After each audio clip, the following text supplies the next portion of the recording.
lifestyle. Hi everybody, it's Busy from Busy Living Sober. How is everybody tonight? It's a little chilly in the Northeast, freezing actually. So tonight, I kind of have like a guest person that I'm going to speak to. And that is, that's Kent Chance. Kent Chance. Kent Chance is in the house. Is it on me? Yeah. Okay. Dude, wait, is it live right now? It's live right now. No, so no, you messed it up. No, turn it off and you gotta restart it. No. I'm not restarting it. You gotta give me like a signal when you like close it. Okay, So here we like go. more So fluid. now it is fluid. So come on and talk. No, so now It's you gotta live. know. People are watching you. No, People who's are watching watching this you. right now? A lot of people. It doesn't Who? really matter. Who? Like there's people watching us. There's 10 people who are watching us. I don't know who they are, because I've decided I'm not going to say hi to people as they're too. So yeah, I'm not going to say hi to people unless you want me to say hi to you. No. Is that Julie? Can I say hi, Julie? I miss you. I haven't seen you in forever. If you want me to say hi, I'll say hi. But if you don't, I'm not going to. Because I think some people feel uncomfortable if I say hi. So I'm not going to say hi to everybody unless they want me to. So we are going to talk to Kent Chance. Just get a perspective of having somebody who has a mom, me, that's sober. And I want to talk to him about what it was like when he was little. And now he is a college student. And he is home because he has J-term. Which means he took a class. He took a class in January and is home for a couple days.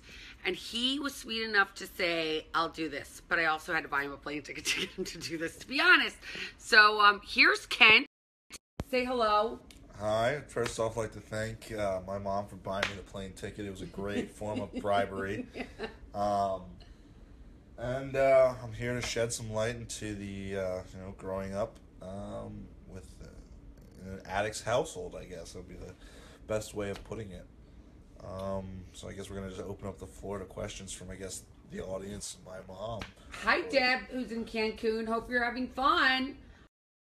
So my question to Kent is going to be, for one, do you remember first off, how old were you? Maybe I'm going to sit next to him and it might be easier. I think it would be better if you just have the camera pointed my way. So. Okay, then I'll just ask questions and you guys can see Kent, okay? You guys can see Kent and you can ask him a question if you want me to ask him a question, or if you have a question for me, what it's like to be sober and have a child, that was raised in my house with me getting sober, actually. So here we go.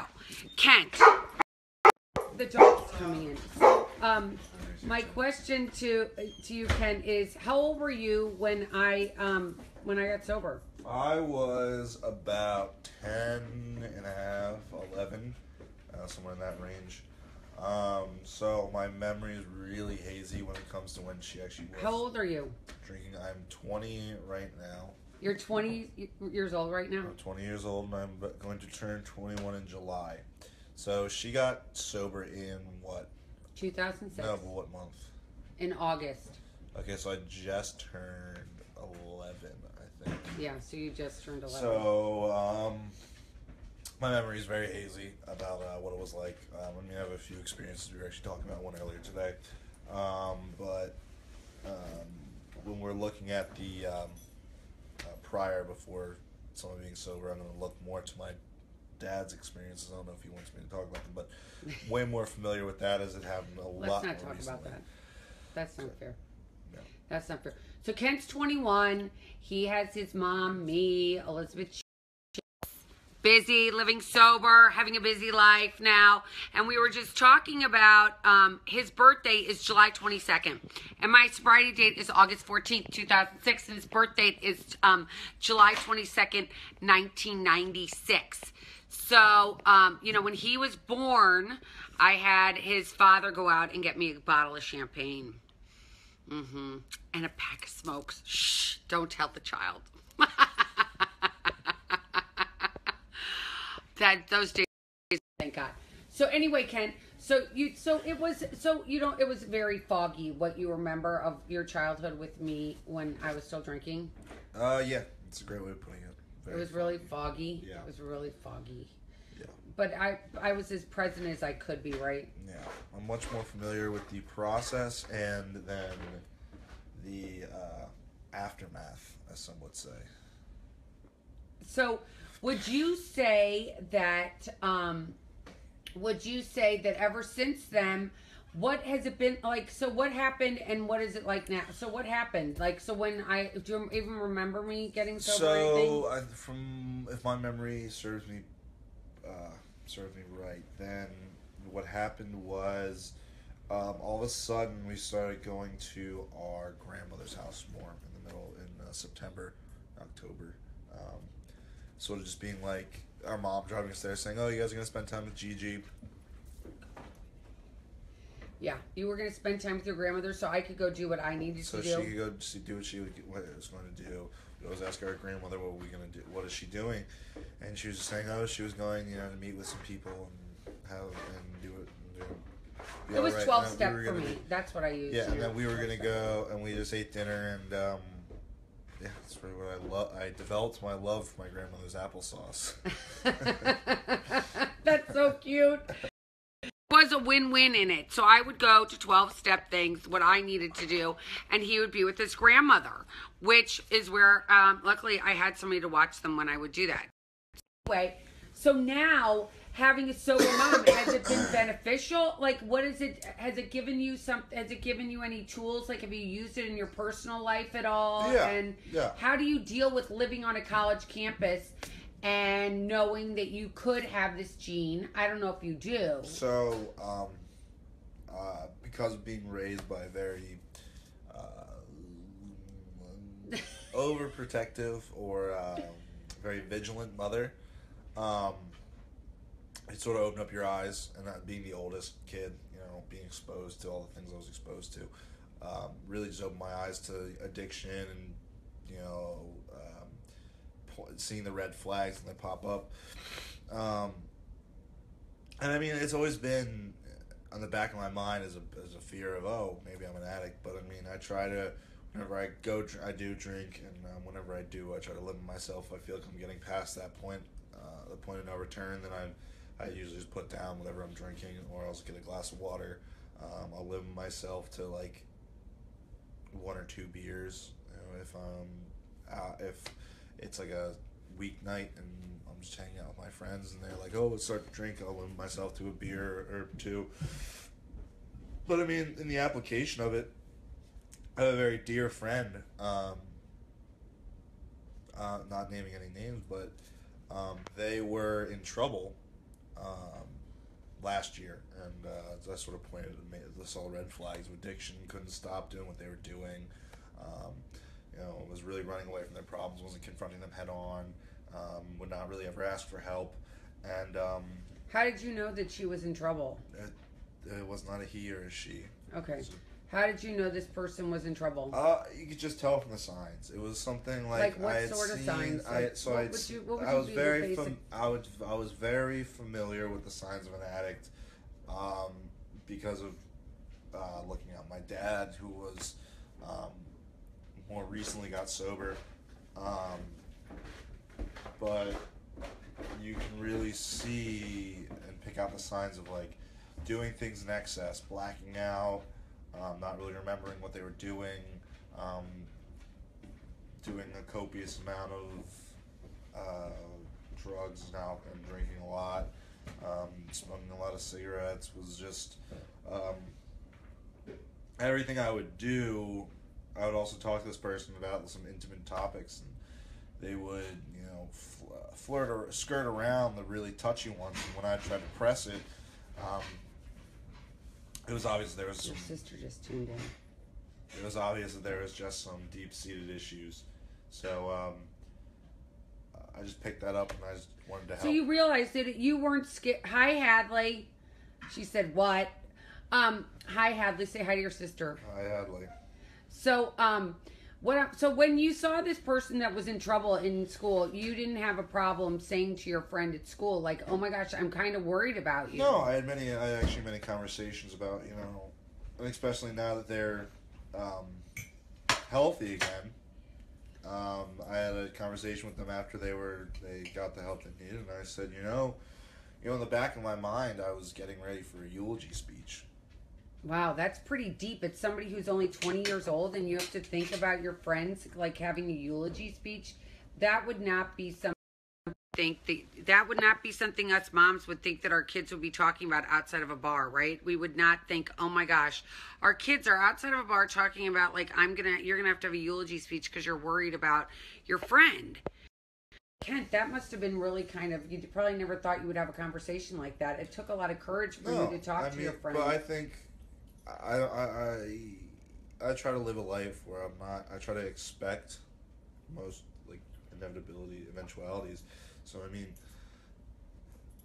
and also I just try to be comfortable with, with all the ideas. So, and you're not ashamed of it. So, do you think it's a big deal? Like, if your friend needs help, but you want to help them, exactly. right? More than you want to do anything else. And, I mean, I take it as that by being someone who is actually eyes are open to this issue, who has been around this issue, been exposed to it a lot, that it's sort of your duty and your civic duty to point it out and sort of just say, like, there's something wrong and we need to do it. And it's just this lack of accountability that we're just seeing now, and especially in my generation, like that we don't look after the common man, and we've sort of lost that. We're so caught up with the individual that we're not worried about the whole. And I think that's a great travesty of my generation. And just no longer do we have it's hard for people just to come across and say, reach down a helping hand and be that good Samaritan and say, you need help, don't you? And like actually supply them with this help and give them a network. I mean, it was really sad, especially because this friend of mine had to get treatment. And me and her their parents were the only ones who actually gave a damn and when saw him. So it just shows how little society knows. People care or know these days. Yeah, because nobody really knows. Like, and I wonder if anybody out there ever thinks about this. Like, what is an alcoholic? I mean, our society for so long portrayed an alcoholic as somebody who was on the street and had a bottle in a bag. Okay, but we all know that that's not what it is, right? Yeah, I mean, when you think of an alcoholic, you think of Homer Simpson. You think of Homer Simpson. Yeah, you think of Charlie Sheen. You think of Peter Griffin. It's not a pretty picture. And I mean, you don't really see women depicted as alcoholics that much either. And I mean, you got to look at this is a disease that affects everyone equally. It doesn't matter if you're black, white, Jewish, Christian, girl, boy. But it's something that we just all need to keep our eyes open to, because it's the silent killer. I mean, people talk about cancer and heart disease and like car accidents, and you got to put addiction right up there with it because it's a main contributor. Because people try to prioritize themselves. Like the person I was just talking about prioritized their habits, their drinking, their smoking, their pill popping, their How old was this person? It's irrelevant, but obviously overeating. Okay. And so ended up developing a very bad habit. Miss you too, Hadley. Bye.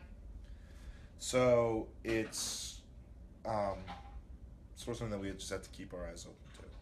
So it's keeping the line of communication open, yeah. Right? And so and not only that, but it's training. It's what's so prominent right now about the college life is that you have this idea of, just from pop culture and everything, that when you go to college, you're gonna go get fucked up. You're gonna go drink your face off and snort lines of cocaine and stuff like that. When in reality, it's like not all that. All that's hyped up to me. I mean, I've been offered my fair share of drugs and been invited to my fair share of frat parties, and much to my chagrin, I was not allowed to join a fraternity because of other issues. But since then, I've just sort of seen that it's not really all that. It doesn't really. It gives you. It's just drinking buddies. Right. And I mean, it's that stigma that sort of leads people You people who, I mean, you see this all the time, especially being a sophomore in college. After going through that freshman year, you really pick up on it. Is that you have these freshman girls and you have these freshman guys who had never been exposed to drinking in their, when they were in school, and they get to college, they get this freedom, and they just flip a switch and just start drinking ungodly amounts, end up blacking out, hurting themselves, getting their stomach pumped, having to go to the hospitals, this, that, and the other thing. And it's just, the education isn't out there because you're taught in school. You're not. You have to be. You're either sober or you're a drunk. There's no in between. And I mean, I can say for myself, I'm in a happy medium. I enjoy my craft beers and then drink one or two, and then I'm like, okay, I'm buzzing a little bit. I'm done for the day. So, does anybody out there have any questions for my sophomore college student that's home from North Carolina? Anybody have any questions? Okay, I just thought I'd throw that out there because we're not going to go on too long. But I do want to finish with a happy note because we know busy is about being busy, living sober. Yeah. What does that mean? So, with that, what it's been like to have a sober mom? Is it fun? Or is it boring? She's is it definitely a drag? a lot more alert to my activities. Which played more of a factor into me when I was in high school than now, because I can just hang up the phone.